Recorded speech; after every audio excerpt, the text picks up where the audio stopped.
First contact in the void. The quantum anomaly appeared without warning, a ripple in the fabric of space-time that caught the attention of every sensor array in the Kuiper belt.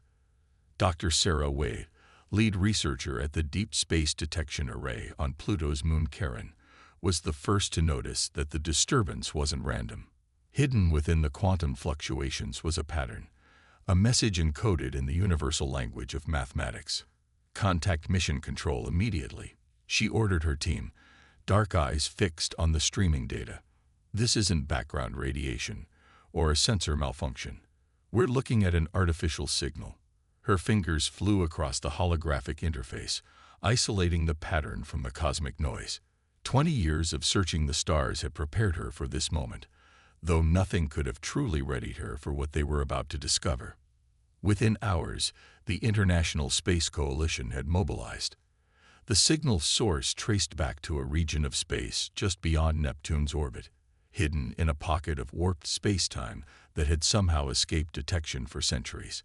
As the ISC's most advanced research vessel, the Helios, approached the coordinates, they found something that defied explanation.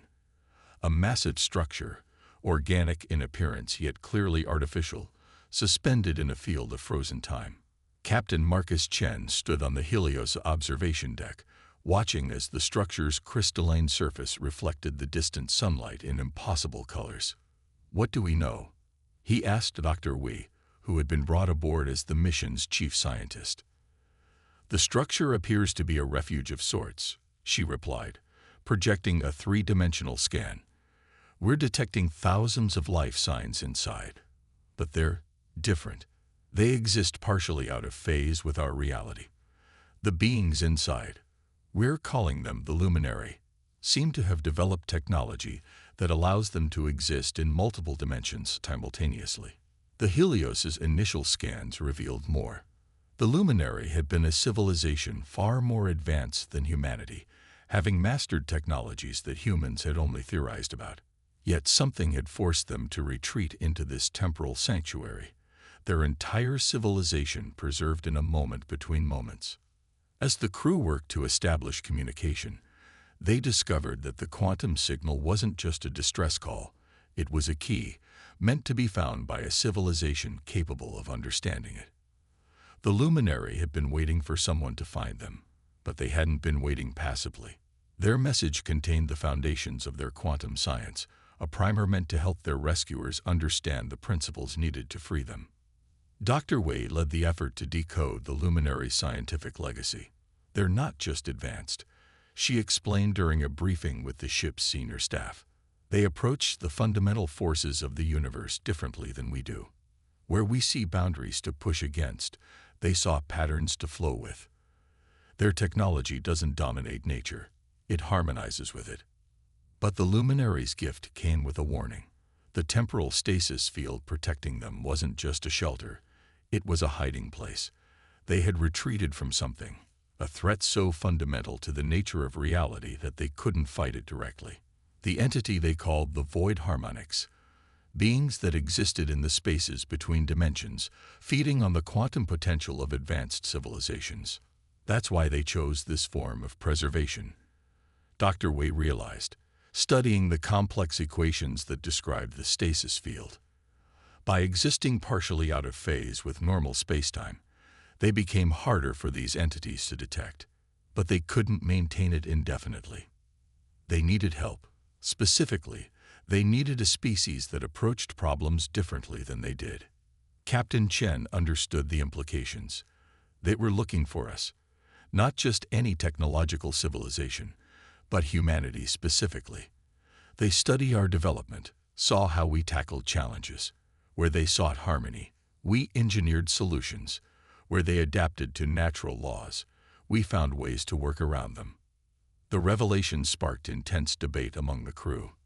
The Luminary's technology could advance human civilization by centuries, but awakening them would mean facing the threat that had driven them into hiding.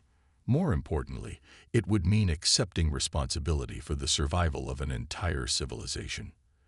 As they deliberated, the ship's quantum sensors detected something troubling. The very act of studying the Luminary refuge had begun to draw attention. Subtle distortions in spacetime suggested that the void harmonics were stirring, drawn to the combination of human and luminary quantum signatures. Captain Chen called his senior staff together. "We have a choice to make," he announced, looking at each crew member in turn.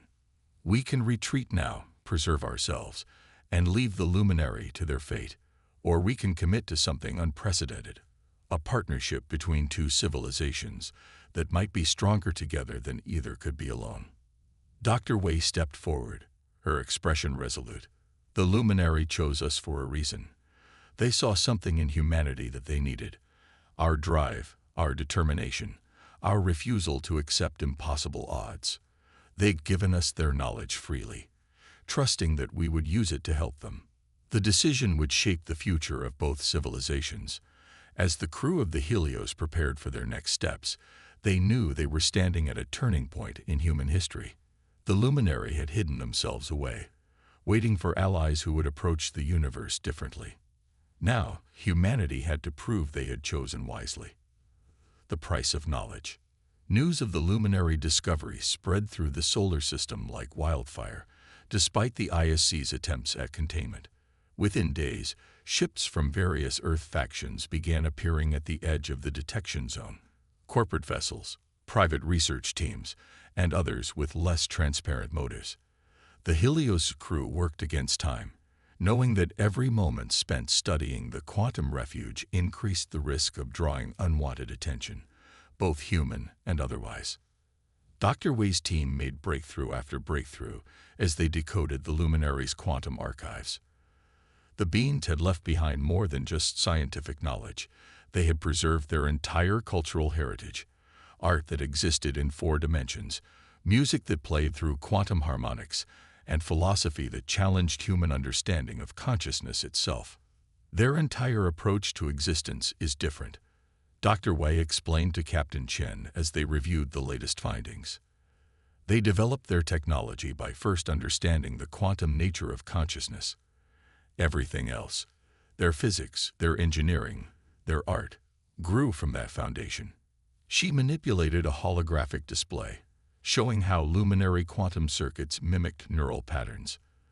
They didn't just build machines, they grew them from the fabric of reality itself.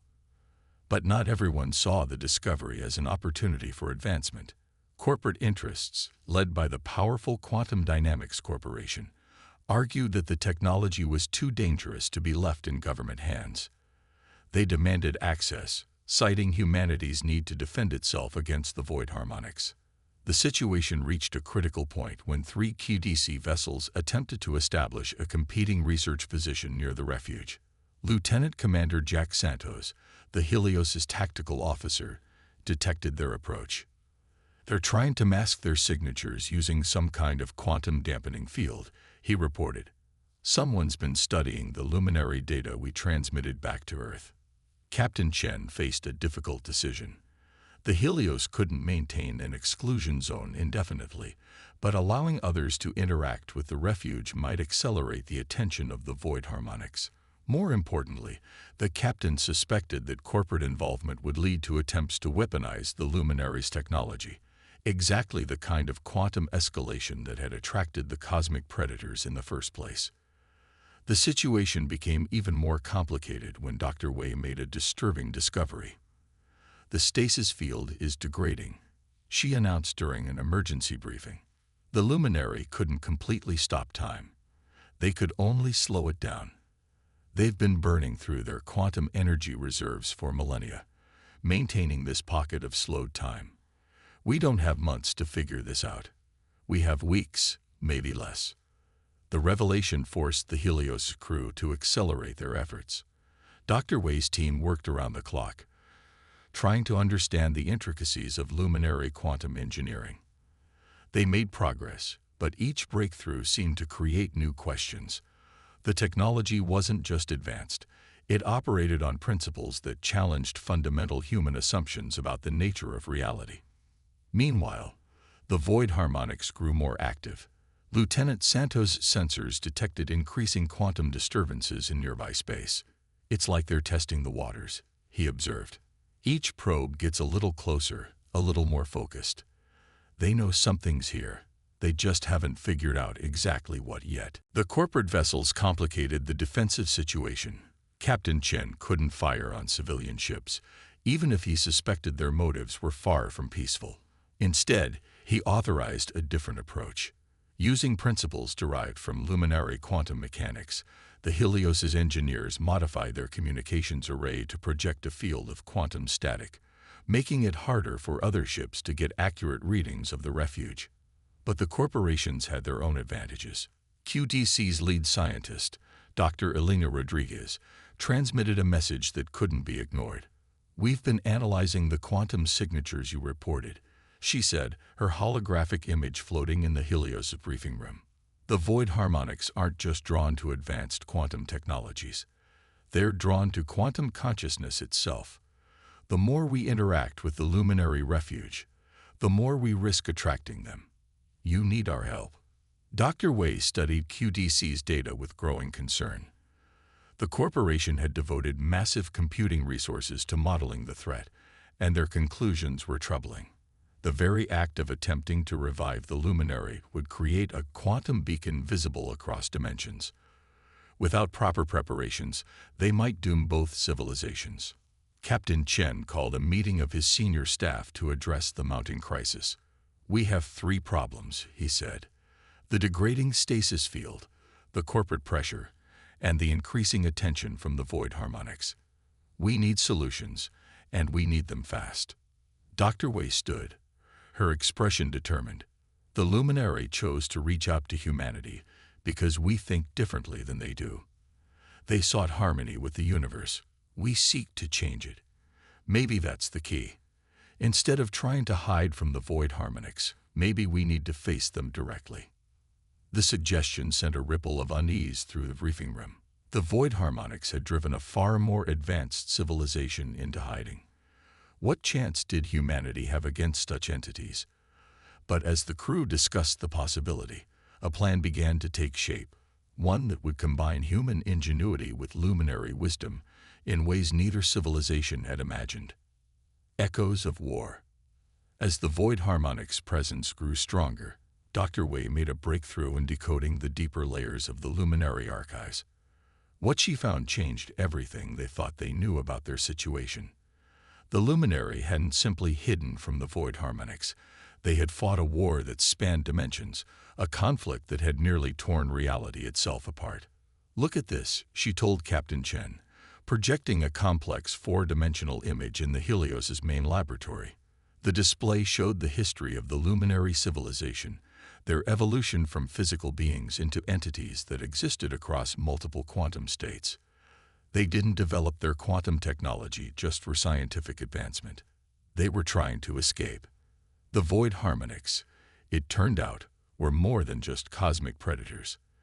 They were the universe's immune system, designed to prevent any single civilization from growing powerful enough to destabilize reality.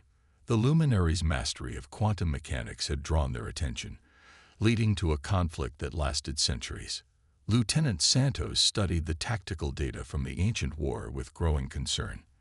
"The luminary tried everything," he reported. "Quantum weapons, dimensional barriers, even attempts to shift their entire civilization into parallel universes. Nothing worked.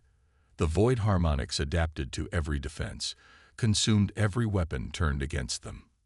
Dr. Rodriguez from QDC, now working in reluctant cooperation with the Helios crew, provided additional insight. The luminary approached the problem like scientists, trying to understand and harmonize with the fundamental laws of reality. But that's exactly what made them vulnerable. They played by the rules the void harmonics existed to enforce. The revelation sparked an idea in Dr. Wei's mind. "That's why they chose humanity," she said, excitement building in her voice. "Look at our history. When we face an insurmountable obstacle, we don't try to understand it. We try to change the game entirely. We build tools, we break conventions, we rewrite the rules." Captain Chen saw where she was going. The luminary couldn't defeat the void harmonics because they were too much like them, too connected to the quantum fabric of reality. But humans, he smiled. We're messy, unpredictable. We don't seek harmony with the universe. We challenge it. The Helios crew began working on a radical plan.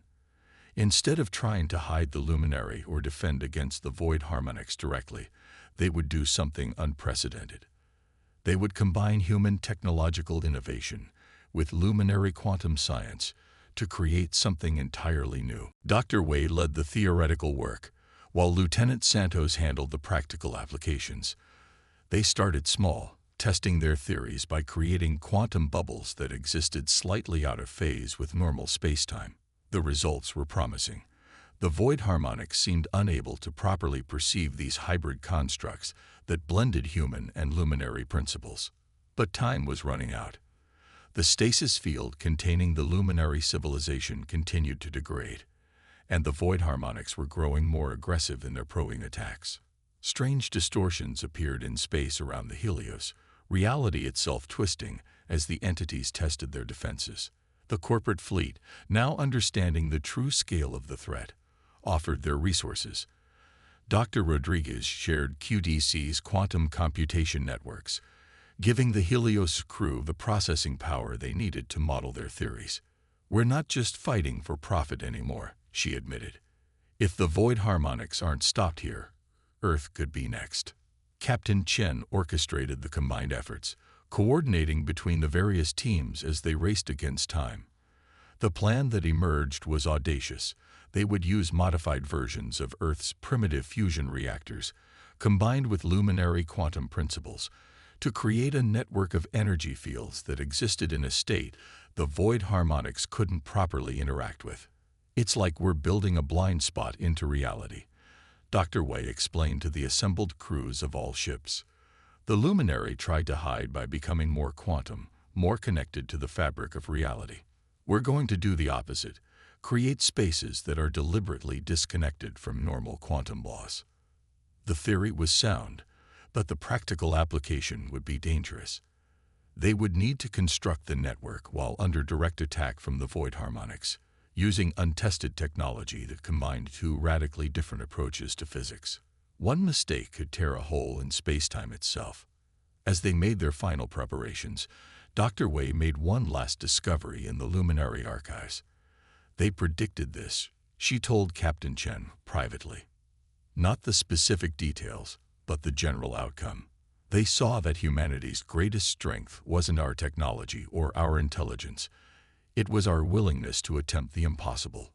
The captain looked out at the fleet of Earth ships now working together, corporate vessels alongside government craft, all preparing to challenge entities that had existed since the dawn of time. "The luminary spent centuries trying to find a perfect solution," he said. "Maybe sometimes the best answer isn't perfect harmony, but controlled chaos." The void harmonics seemed to sense that something was coming. The quantum distortions around the fleet intensified, reality flickering like a faulty hologram. The crew of the Helios took their positions, ready to implement their desperate plan. They had one chance to prove that humanity's unconventional approach to problems could succeed where even the most advanced civilization had failed. The bridge between worlds. The first attack came without warning. Reality shuddered around the Helios as the void harmonics made their presence known. The entities manifested as ripples in spacetime, areas where the fundamental laws of physics began to unravel. Equipment sparked and failed as quantum fluctuations disrupted the ship's systems. "All ships, execute pattern Alpha." Captain Chen's voice cut through the chaos. The combined Earth fleet moved in perfect synchronization, each vessel activating its modified fusion reactors. The human-made technology, crude but powerful, created a web of energy fields that intersected with the quantum harmonics of space itself. Dr. Wei worked frantically at her station, monitoring the quantum readings. "The hybrid fields are holding," she reported, "but the void harmonics are adapting faster than we predicted. We need to move to phase 2 now." Her fingers flew across the holographic controls, initiating the next stage of their desperate plan. Lieutenant Santos coordinated the fleet's movements, positioning each ship to create a complex geometric pattern around the luminary refuge. "Corporate vessels, maintain your positions. he ordered. "The field geometry has to be perfect, or the whole thing falls apart." The corporate ships, their crews now fully committed to the mission, held their positions despite the increasing quantum distortions. The void harmonics responded with escalating attacks. Space itself began to fold and twist around the fleet, reality straining under the pressure of forces never meant to interact. Warning alarms blared throughout the Helios as structural integrity readings approached critical levels. "They're not just attacking our ships," Dr. Rodriguez observed from her position on the QDC flagship. "They're trying to alter the fundamental constants of this region of space. If they succeed, our technology won't just fail, it'll become impossible." The revelation added new urgency to their mission. They weren't just fighting for the luminary anymore. They were fighting for the very laws of physics that made their civilization possible. But humanity's greatest strength had always been its ability to adapt and innovate under pressure. As the void harmonics attempted to change the rules, the fleet's crews made rapid modifications to their equipment. Where carefully calculated quantum fields failed, they replaced them with brute force solutions. When precise energy harmonics proved vulnerable, they introduced controlled chaos into the system. "Don't try to maintain perfect stability," Dr. Wei advised the fleet. "The void harmonics expect patterns. Give them unpredictability instead." The human crews embraced the strategy, their ships performing maneuvers that looked random but followed a deeper human logic that the cosmic entities struggled to counter. Inside the Helios's main laboratory, Dr. Wei and her team prepared the critical component of their plan. They had constructed a device that combined human fusion technology with luminary quantum principles, not to hide from reality like the luminary had done, but to create a new type of space where both civilizations could exist together. "Energy levels at maximum," Lieutenant Santos reported. "The quantum matrix is as stable as it's going to get." Around the fleet, space rippled and distorted as the void harmonics launched their most powerful attack yet. Reality itself seemed to scream in protest as fundamental forces were twisted and torn. Captain Chen gave the order. "All ships, channel everything you have into the quantum matrix." Dr. Wei, "Activate the bridge." The device in the laboratory hummed to life, its energy signature unlike anything ever created by human or luminary technology. It didn't try to follow the rules of quantum mechanics. It created new ones. The effect was immediate and dramatic. The space around the fleet began to transform, not into the ordered patterns the luminary had sought nor the chaos the void harmonics created, but something in between. It was a space defined by human innovation and determination, strengthened by luminary wisdom, but not bound by it. The quantum readings. Dr. Rodriguez's voice held a note of awe. "They're not just stable, they're self-reinforcing. We're not hiding from the void harmonics anymore. We're creating a space they can't affect." The corporate scientist had finally understood what the luminary had seen in humanity, not just the ability to solve problems, but the courage to try solutions that no one else would consider. The void harmonics reacted to the change, their attacks becoming increasingly erratic. The entities had evolved to maintain the quantum order of the universe, but they had never encountered a species that could create new orders, new rules, new ways of existing. Humanity's greatest weakness, its inability to achieve perfect harmony with the universe, had become its greatest strength. Inside the luminary refuge, the stasis field began to respond to the new quantum environment. The crystalline structure pulsed with internal light as its inhabitants stirred for the first time in millennia. Dr. Wei watched the readings with growing excitement. "The revival process is beginning automatically," she announced. "The luminary are adapting to the new quantum space we've created." But the battle wasn't over. As the void harmonics launched a final, desperate assault, the fleet's crews faced their greatest challenge yet. They had created something unprecedented in the history of the universe, a bridge between two different ways of existing.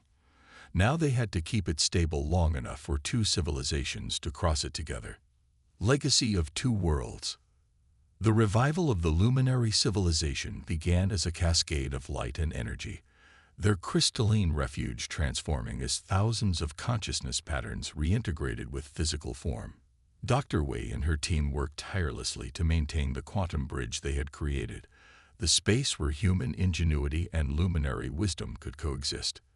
The first luminary to fully awaken was their chief architect, a being that shifted between solid form and pure energy. Its consciousness reached out to the human crew, not through conventional communication, but through quantum resonance that the modified ship's systems could interpret. "You have done what we thought impossible," the architect's thoughts echoed through the Helios's communication system.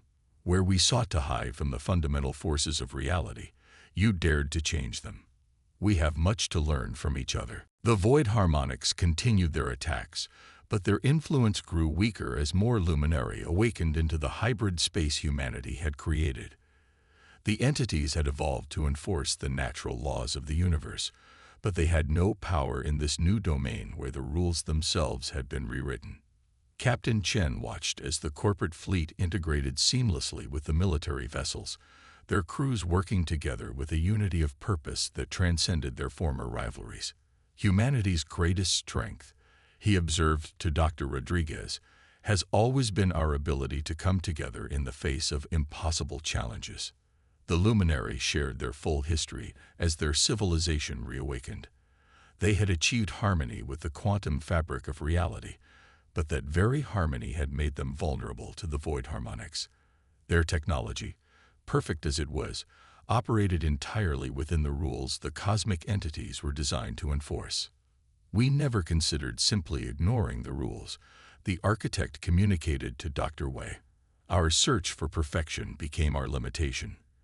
But you humans," the beam's form shimmered with what could only be described as amusement, "you see limitations as challenges to overcome." As the last of the luminary awakened, a new challenge emerged. The quantum bridge humanity had created was stable, but limited in scope.